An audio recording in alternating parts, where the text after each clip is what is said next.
cannot easily nerve himself to shoot down his neighbour in cold blood and without word spoken, except for an offence against his hearth and honour.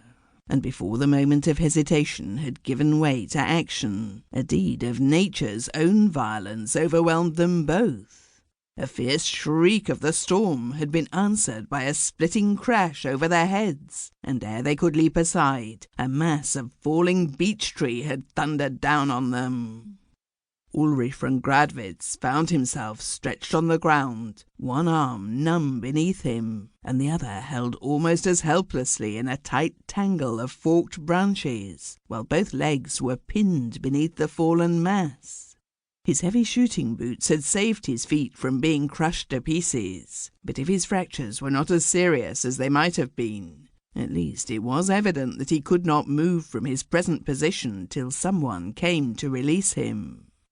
The descending twigs had slashed the skin of his face, and he had to wink away some drops of blood from his eyelashes before he could take in a general view of the disaster.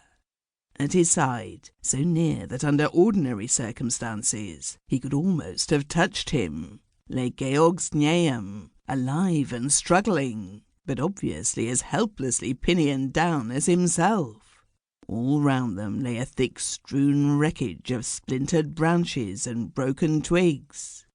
Relief at being alive, and exasperation at his captive plight, brought a strange medley of pious thank-offerings and sharp curses to Ulrich's lips.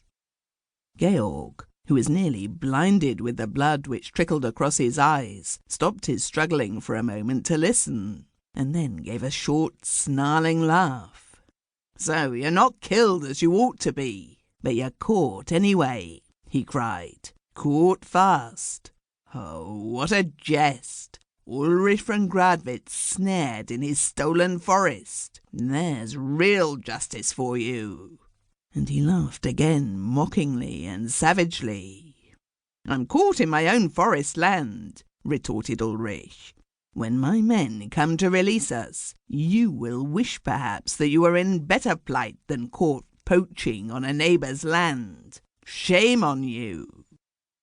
Georg was silent for a moment. Then he answered quietly, "Are you sure that your men will find much to release? I have men too in the forest tonight, close behind me, and they will be here first and do the releasing.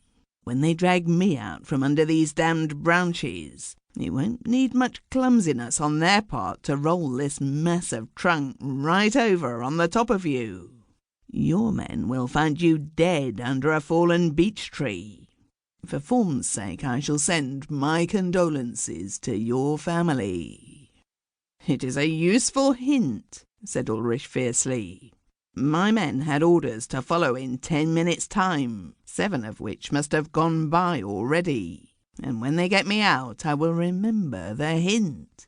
Only as you will have met your death poaching on my lands, I don't think I can decently send any message of condolence to your family." "Good," snarled Georg. "Good. We fight this quarrel out to the death, you and I and our foresters, with no cursed interlopers to come between us. Death and damnation to you, Ulrich von Gradwitz. The same to you, Georg Znaeum, forest thief, game snatcher." Both men spoke with the bitterness of possible defeat before them, for each knew that it might be long before his men would seek him out or find him. It was a bare matter of chance which party would arrive first on the scene. Both had now given up the useless struggle to free themselves from the mass of wood that held them down. Ulrich limited his endeavours to an effort to bring his one partially free arm near enough to his outer coat pocket to draw out his wine flask. Even when he had accomplished that operation, it was long before he could manage the unscrewing of the stopper, or get any of the liquid down his throat. But what a heaven-sent draught it seemed!